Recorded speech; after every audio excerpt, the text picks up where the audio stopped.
24/7 এই হচ্ছে AGT live 24/7 This is AGT Live 24/7 এবং এটা সম্ভব, এটা অসম্ভব না। কেন সম্ভব? এটাই আপনাদের উপলব্ধির মধ্যে আপনারা জানেন, তাও আবার উপলব্ধির মধ্যে নেওয়ার জন্য আমি দেশের নির্বাচনে এই তথ্যভিত্তিক ঘটনাগুলো আপনাদের সামনে তোলা প্রয়োজন বলে আমি উপস্থিত করার চেষ্টা করলাম। খুব খারাপ পরিস্থিতি দেশে। এরা যদি দ্বিতীয়বারের জন্য সরকারে আসে, ভারতবর্ষ ধ্বংস হয়ে যাবে।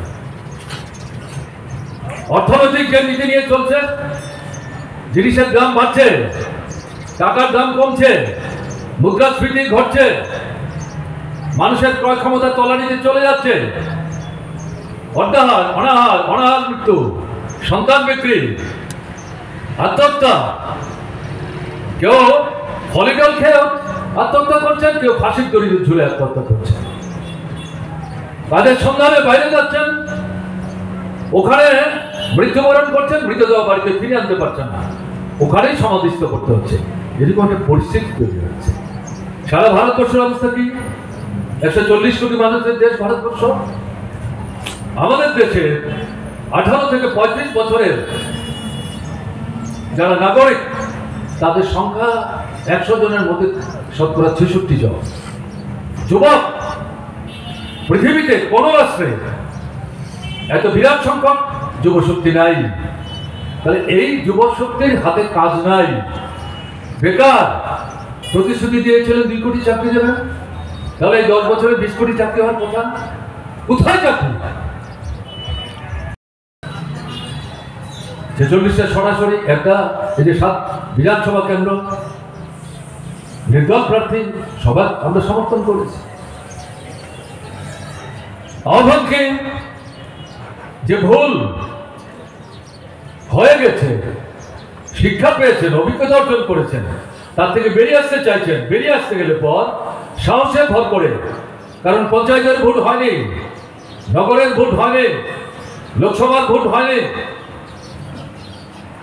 উপজেলা এলাকার স্বশাসিত জেলা পরিষদের ভোট বিরাট অংশ হয়নি, কিন্তু দেশের নির্বাচন আপনার নিজের ভোট নিজেকে দিতে হবে। সাহস করে, ঐক্যবদ্ধ হবে, বেরিয়ে আসুন, ভোট দিন, সরকার পাল্টান, আপনাদের পছন্দের সরকার আপনারা প্রতিষ্ঠিত করবার চেষ্টা করুন।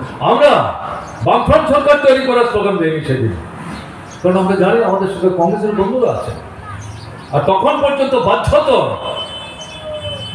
বামফ্রন্ট কংগ্রেসের সঙ্গে তীব্রতা, বিজেপি বিরোধী কৌশলী অবস্থান নিয়ে মুখে আলখাল্লা করে ভেতরে ভেতরে কংগ্রেসের বিজেপির সঙ্গে যে সমঝোতা করছে, বিশ্বাসঘাতকতা করবার প্রস্তুতি নিচ্ছে, সেটা তো তখন আমরা মালুম করতে পারি না।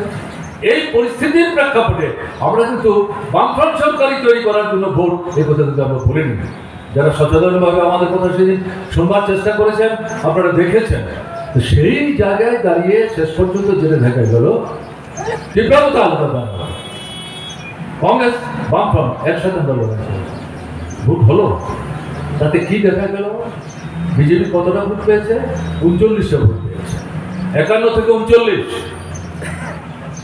44 থেকে 32, 31, 32।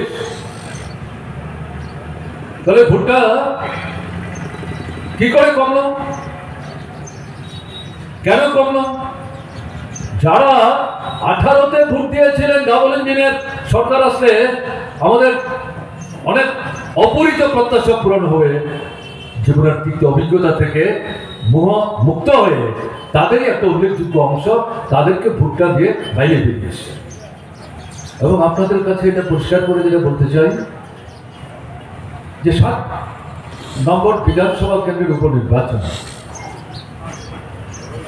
এখানকার বিধায়ক প্রয়াত হয়েছে, আমি তার স্মৃতি শ্রদ্ধার সাথে স্মরণ করছি, তার পরিবার পরিজনদের প্রতি সমবেদনাও জানাচ্ছি।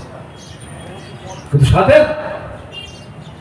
এই যে বিধানসভা নির্বাচন, আমাদের যে নিরপেক্ষ প্রার্থী মাত্র 900 ভোটে পরাজিত হয়েছে। 16টা বুথ 7 রামনগর বিধানসভা কেন্দ্রে বামপন্থী ফ্রন্টের নেতা, কর্মী, সংগঠক ঘর থেকে বেরোতে পারে না, পুলিং বুথে পুলিং এজেন্ট দিতে পারেন না, পোলিং এজেন্ট দিয়েছেন, পিটিয়ে বের করে দিয়েছেন। ভোটাররা যে গলি মুখ দিয়ে বেরিয়ে ভোট কেন্দ্রে যাবেন, সেই গলির মুখে তারা তাদের বাইক বাহিনী দাঁড় করিয়ে দিয়েছে। এর মধ্যেও যারা যাওয়ার চেষ্টা করেছেন তারা আক্রান্ত হয়েছে। আমি 7 রামনগর বিধানসভা কেন্দ্রের কথা বলছি, সারা ত্রিপুরার অভিজ্ঞতা। কাজে এই যে 39 ভোট, এটা কিন্তু প্রকৃত ভোট না। এখানে 12 থেকে 15-17% ভোট জবরদস্তি, আপনার ভোট আপনাকে দিতে না দিয়ে সে ভোট তারা তাদের পছন্দ লোকদের মাধ্যমে দেওয়া হওয়ার চেষ্টা করেছে বলে তাদের ভোট কত? 22-25-এর বেশি না। যদি তীব্রমথা 42টা আসনে দাঁড়িয়ে 19% ভোট তাদের বাক্সে নিতে না পারত, বিশেষ করে ট্রাইবেল ভোট 20টার বাইরে যে 22টা আসন, কয়েকটা বিধানসভা কেন্দ্রে উপজাতিরা সংখ্যা গরিষ্ঠ না হলো ডিসাইসিভ সিদ্ধান্ত নির্ধারণের ক্ষেত্রে গুরুত্বপূর্ণ তাদের ভোটের অংশ। এই ভোট যাতে বিজেপির বিরুদ্ধে বামফ্রন্টের পক্ষে, কংগ্রেসের পক্ষে না আসতে পারে, আসলে এরা সরকার করবে, তাহলে বিজেপি সরকারে থাকতে পারবে না, এটা আটকাবার জন্যই তারা এটা করেছে। এই সবটা মিলিয়ে 19% ভোট তারা পেয়েছে। এরা 42-এর মধ্যে 22 আসনও যদি প্রার্থী দান না করা, তাহলে তো বিজেপির আসনে তো হয় না। আসন কমে, ভোট কমে। আমরা কংগ্রেসের বন্ধুরা এবং বামফ্রন্ট মিলে যে 47টা আসন আমরা লড়াই করলাম, তাদের ভোট বাড়ে, তাদের আসন বাড়ে, এই সরকারটাতে আসতে পারে না। এবং এটা এমন একটা সরকার ত্রিপুরায় যে চলছে, বিধানসভা তৈরি হওয়ার পর থেকে এত কম ভোটে কোন দল এর আগে ত্রিপুরায় সরকার গঠন করে। তারা আমি কথাগুলি বলছি কেন,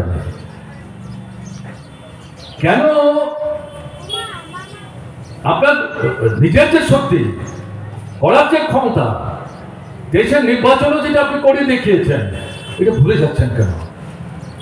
আত্মবিশ্বাসে বলি, এমন নিজের উপর বিশ্বাস রাখুন। সারা দেশে যে আওয়াজ উঠেছে, ত্রিপুরার মানুষ নিজের ভোট নিজে যদি ঠিক মতো দিতে পারেন, দেশের নির্বাচনে দিতে পারলে এটাও অন্যরকম চেহারা দিতে পারতো। তীব্রামথার পরেও আমি এই কথা বলছি, কাজে যেটা দেশের নির্বাচনে করতে পারলেন না, এটা পুষিয়ে নেওয়ার একটা সুযোগ আপনার সামনে এই লোকসভা নির্বাচনকে ভিত্তি করে উপস্থিত করেছে। এটাকে পুষানোর দায়িত্ব আপনাদের নিতে হবে। এক্ষেত্রে এই যে বিধানসভা কেন্দ্র, এই কেন্দ্রে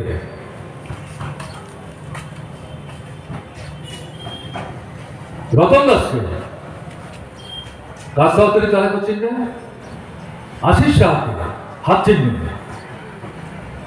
বিপুল ভাবে ভোট দিয়ে এই বিধানসভা কেন্দ্রে তারাই যাতে 1 নম্বর হন, তাকে নিশ্চিত করে, একদিকে রতন বাবুর জয়কে নিশ্চিত করা এবং আশিস বাবু সামগ্রিকভাবে পশ্চিম আসনে জয়ের ভিত্তিকে পুক্ত করার জন্য এখান থেকে 1 নম্বর হিসাবে তাকে জয়ী করে পাঠাবার দায়িত্ব কিন্তু আপনাদের নিতে হবে। গণতান্ত্রিক, জনমুখী কথা শুনলে হবে না। বাংলা যারা বক্তৃতা করছে, আমাদের বক্তৃতা করতে চলবে। নিজের ঘরের লোককে সংঘবদ্ধ করবে। বাবা একরকম ভাবছে, স্ত্রী আর একরকম ভাবছে, ছেলে মেয়ের সঙ্গে বাবা মা কথাই বলছেন না, তারা আর একরকম ভাবছে। কিরকম কথা বলবে? একসাথে ঘরটাকে ঠিক করুন।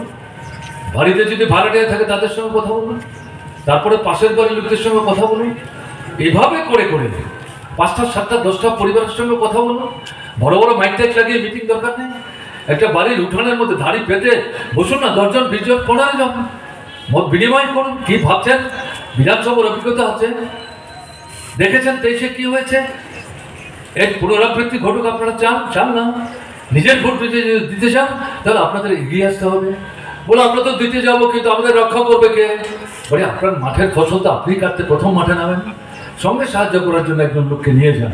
আমরা তো আছি, আমরা থাকবো আপনার সঙ্গে, কিন্তু আপনার ভোট তো আপনাকে দিতে হবে, আপনাকে তো বেরোতে হবে।